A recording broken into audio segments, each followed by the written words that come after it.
Thanks everyone for having the time and having me here today. I just got to say, I am actually a little bit nervous right now. I have been doing this for years, decades, but this is the first time I've had the Madonna mic.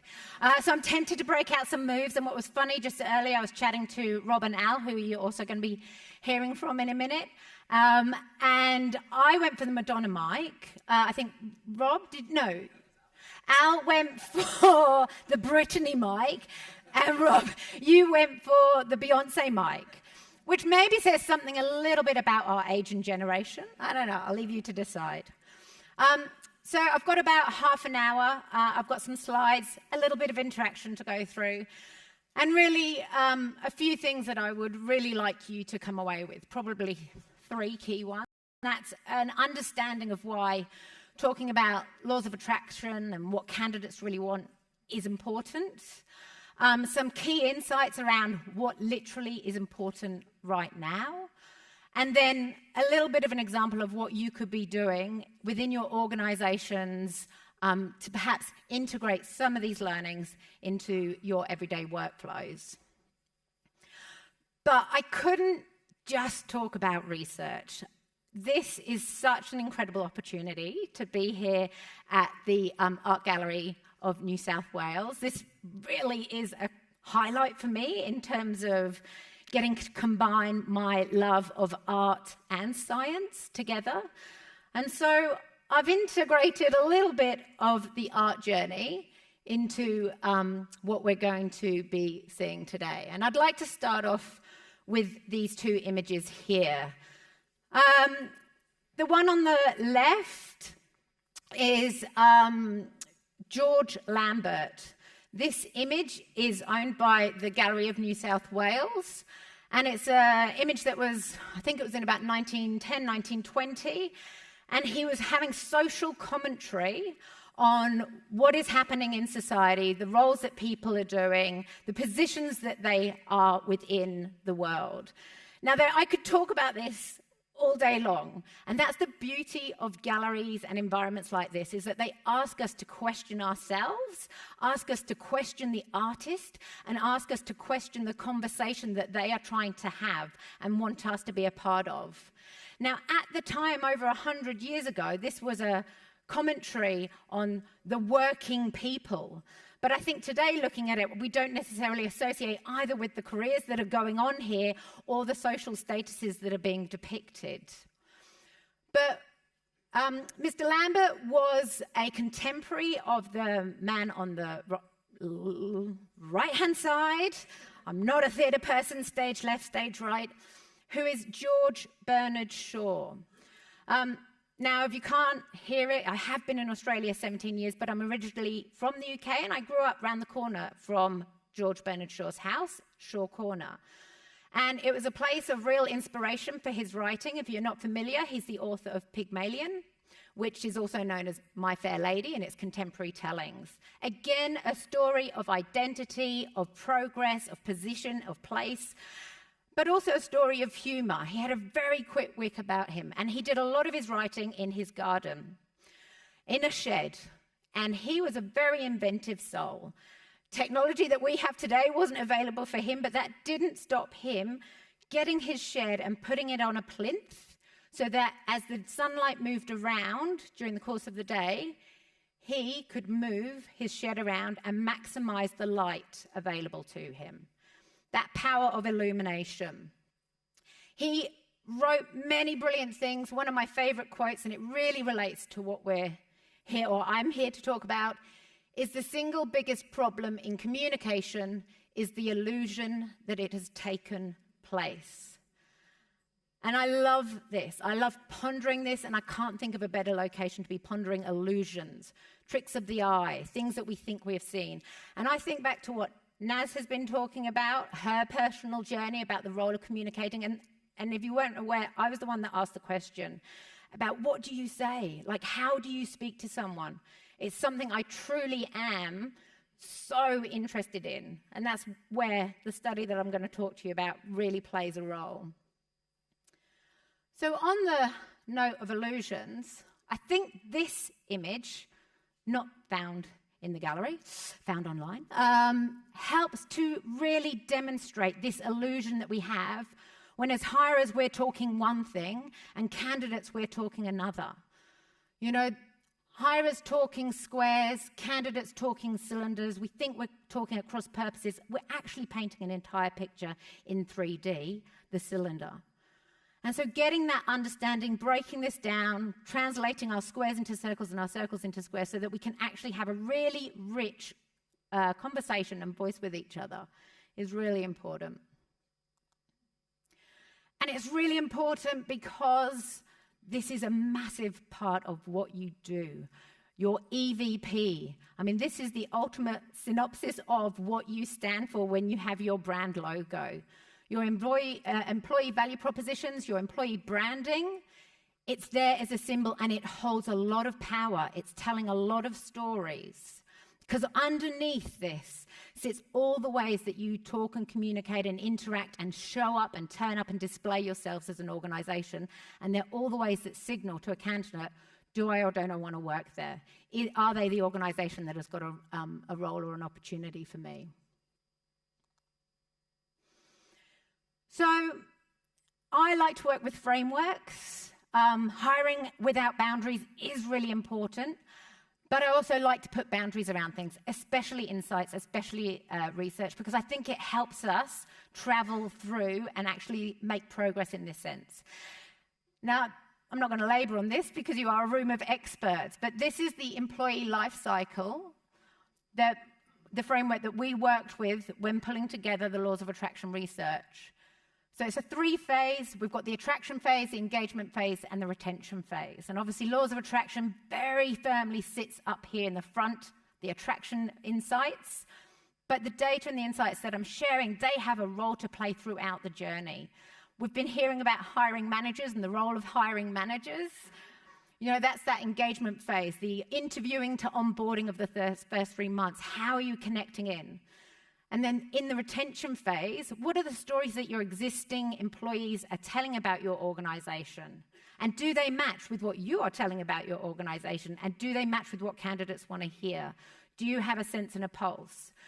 So this data can help bring to life, and it really intersects that combination of your reputation as an organization with the on-the-ground reality of what you're like to work for. So just a little bit of laws of attraction, the actual research study. It's a quantitative research study, which means it's a big numbers research study.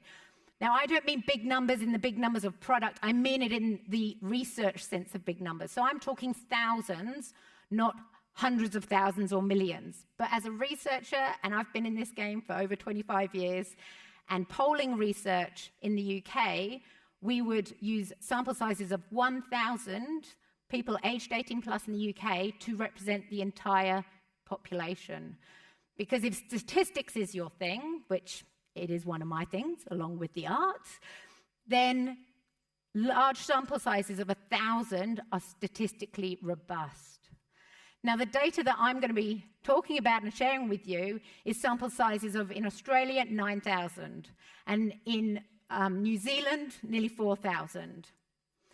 So these are really robust studies, and what this means is that you can go into a huge amount of detail about what these drivers of attraction are that I'm going to talk about. Now, I joined Seek 13 years ago, funnily enough, when Al was still there, and I actually remember Al being in the room when I did my first kind of, let's work out what we want to do with this study. We have developed a study that looks at drivers of attraction. Now, I kind of feel like I want to put this down. Don't want to put it in my back pocket. 1 second. I'm going to flip sides. Save your necks as well. So in research, I could ask you, what's the most important thing? Like, what are you looking for? Or can you rank these in order of importance? And I would get some insight. But I'm sure you're aware, and we think about your EVPs, you're here to tell people about everything that's attractive about you. And really, everything is attractive. I want to know everything I can about you if I'm deciding whether or not to invest my time into your organization by working with you. But I don't have capacity to take on all the same messages in all the same way, in all the same time, and put the same level of importance on them. So what we use is a special technique called max diff, and it allows us to trade off. So we present sets of 4 drivers. And we say, what's the most important and what's the least important? And then we send another set. What's the most important and what's the least important? And we do this again and again and again in an iterative fashion. And we get this really cool score called an importance score. And this tells us not just what's important, but how important it is relative to other bits of information. And if you're thinking about it, it's like saying, oh, if I had 100 minutes to talk about something, or 100 words to say, or 100 statements, I would want to use 20 of them on this subject. So it's a way of helping you to break things down. So we've got the drivers. Underneath each driver, we have a huge amount of detailed drivers.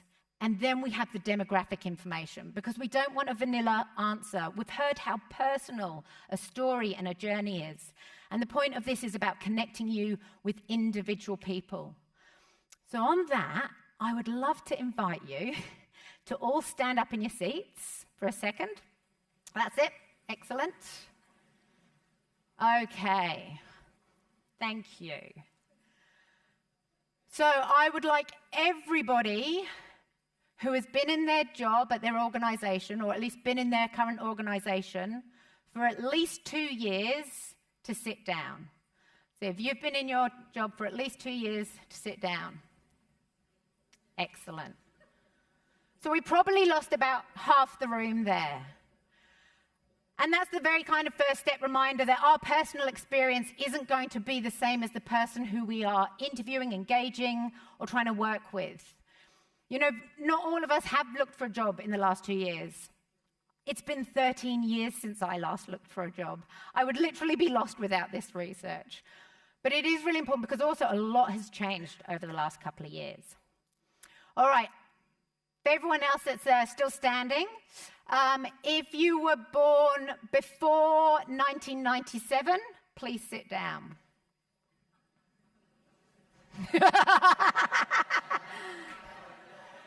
Excellent. Okay. So that's Gen Ys, Gen X, and baby boomers sitting down now. So we also are not the same generation, perhaps, as people coming into our organization. I could have done this exercise with you on seniority. I could have done it on working type, part-time, full-time, contract type. Ability, disability, there are so many ways I could do this, and it's really just to remind ourselves how unique and how individual we are, and that the data I'm going to share helps you connect to these individual stories, because we can't dig within to find them. And if the data isn't connecting with you, have a look around the art gallery. It will tell you 1,000 stories about the different nature and needs of people. Okay, so this first slide I'm going to share, this is from, oh, sorry, Sid. I'm so sorry.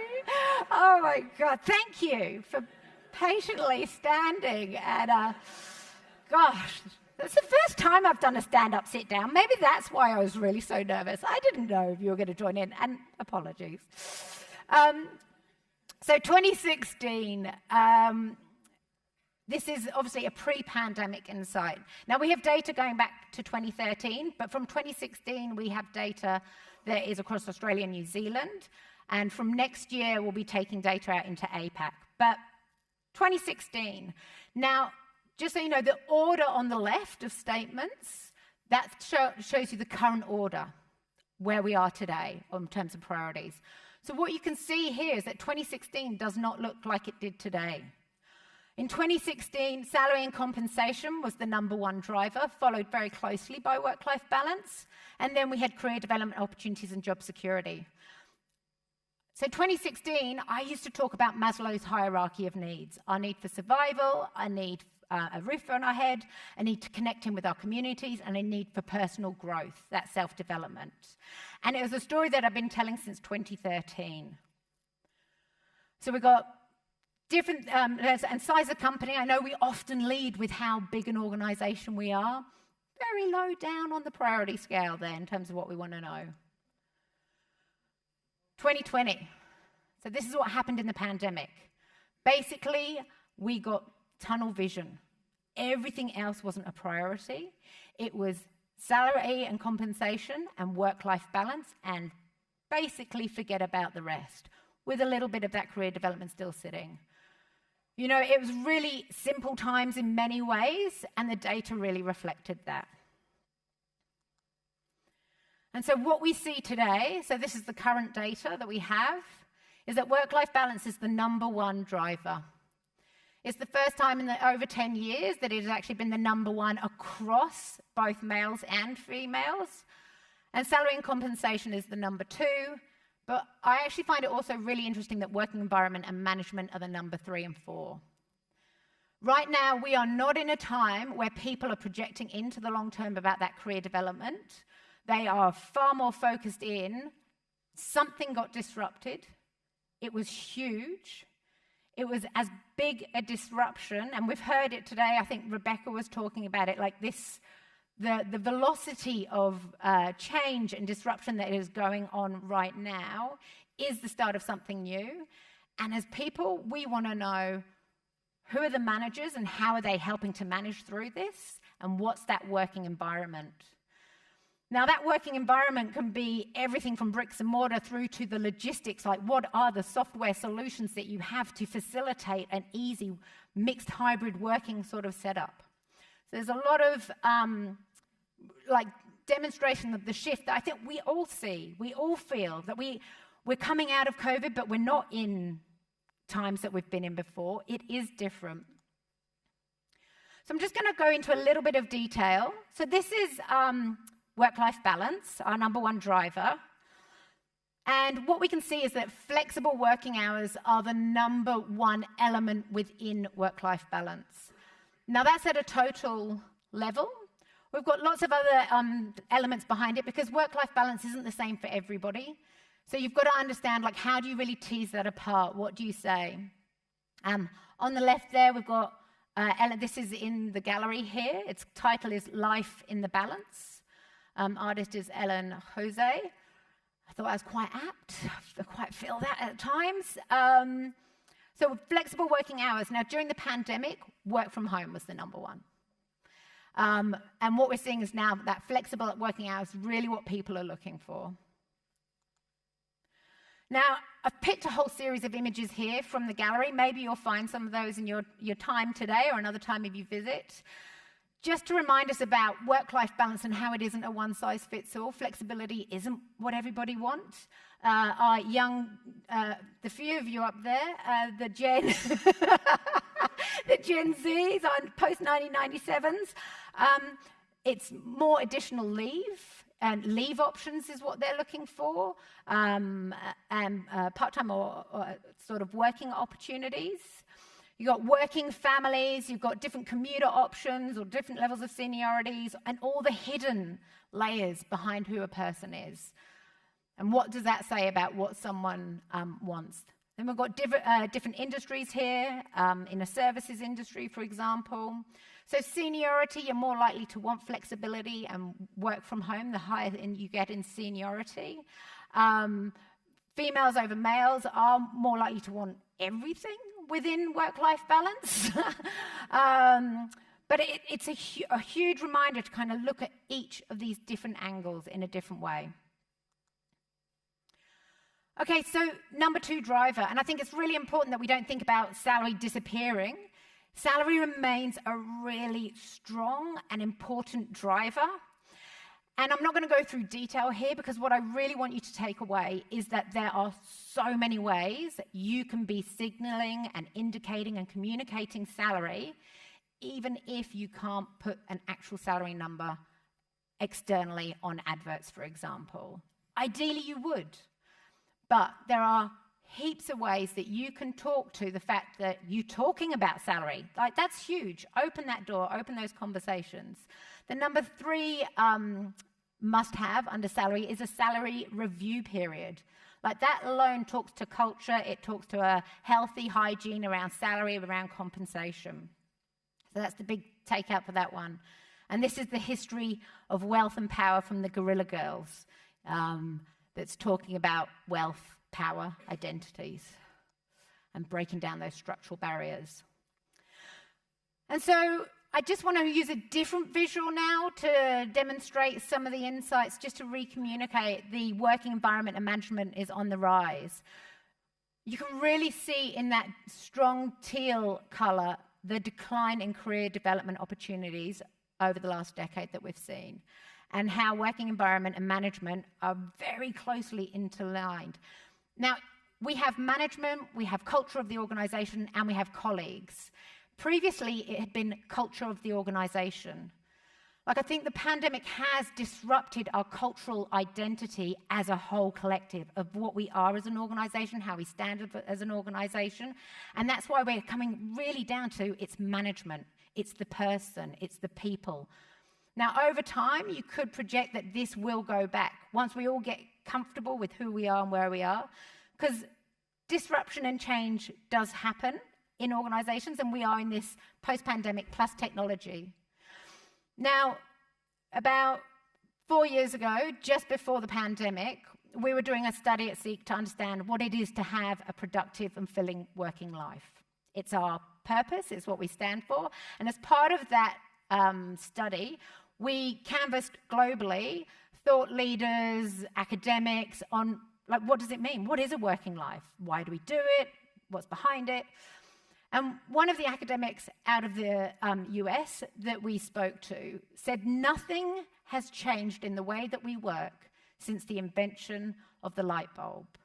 And this was at a time when we've had 20 years of technology coming through, but he said fundamentally it hasn't changed where we work, how we work, when we work. And he was absolutely right, because this was pre-pandemic. But now, with the pandemic, the technology is coming into its own in disrupting how we work, and it is a disruption. So had this been around when George Bernard Shaw had he had light bulbs and electricity, he wouldn't have been inventing his little shed on a turntable to maximize the light. He'd have just been plugging in his light bulb. Well, we're at that point as well when it comes to us for technology. I'm very quickly just going to show you a live demo, and I feel like I'm picking on the Gen Zs in the room, but live demo is actually going to be a TikTok video because, Okay, let's see. So Matt Purcell, don't know if you're familiar with him. He's a personal branding specialist. He also works with small businesses and supports them. And so this is, and if you want to, feel free to jump on your phones and go to www.seek.com.au and it's /LOA, or if you're New Zealand based, go on to .nz/LOA. So this is one of the most cleverest ways to attract good talent to your business. So this is seek.com.au's law of attraction tool. And what I'm going to do is I'm going to look for someone who's senior in their position. And I want to understand what these people value, what they want in a job more than just their pay packet. Because Seek has the data. Let me show you. So I can look for a senior person in sales and business, and I can have a high level view on what the annual incomes is. But this is the cool thing. They value this the most. Work-life balance is the number one thing they want. Now, if I have that insight, that's really valuable because then I can adjust my business if I haven't got that work-life balance in my business for that role and put that in my ad copy. If I adjust my ad copy with that value in it, my chances of attracting a really good talent like that increases. So head to seek.com.au and check out their laws of attraction tool. You're going to love it. So, I hope you do love it. But I'll also just show you a couple of examples of how it's very easy to bring this to life in a very, very tactical way, like through the job ad. So job ad summary. You've written your job ad, you've got your job ad summary. Go do a check. Check what your industry or that level of seniority or whichever combination of deeper dive insights you're looking for is looking for. And see whether or not you've mentioned these features within your job ad summary. So this was a live ad on site a couple of months ago for IT support, work-life balance, salary compensation, working environment. And within it, there was nothing. Now, you've got so much attention. There is so much information we are all bombarded with. And if we are looking at heaps of information, that's your second to shine. That's your elevator pitch. And if you're not pitching in a language that I understand, I am hearing squares when what I want is circles. So using it to do that sense check, if nothing else, would at least then get them into, you're talking my language. Now I'll come through your front door and let's talk about cylinders. This could be something. So as an example, this is an insights manager. I'm quite tempted to apply for this one, actually, because, look, 3 green lights. Work-life balance, salary and compensation, working environment. They're talking flexible part-time hours. Salary and compensation, you can see they have not put an actual salary on their job ad, but they have talked to competitive base salary, super benefits, gym. It's talking a language around understanding that monetization of my time is important, and you're showing me how you literally value that through a dollar value. And then from a working environment, open plan office, on-site cafes, and also those managerial supportive culture, all those ticks. Someone obviously knew how to use the research. Okay, so I've just got a few more minutes, really just to finish up, to talk back to that framework. So think about these as different gallery rooms where you've curated information, you've got curated ideas, but you can support yourself through this using the insights to understand in attraction, what are those elevator pitches? What are those 3 things that you want to say? What are those core messages you're trying to communicate through to your job ad? That engagement phase, how are you supporting hiring managers? How can they use this tool to better understand who it is? And it's not them. They are not the candidate. So how can they put themselves in the shoes of the candidate? Because unfortunately, we don't all get an hour with Naz, for example, to really deeply understand what someone's journey is. And then retention, make sure you're walking the talk and revisit your EVP, check it aligns with what the candidates are saying. I think I've got 2 minutes, 3 minutes, if there's any questions. No? Why do I pick on the Gen Z? I don't know. I will be hanging around. I'll be available at lunchtime, or you'll find me in some gallery rooms, no doubt. But thank you. Thank you for your time.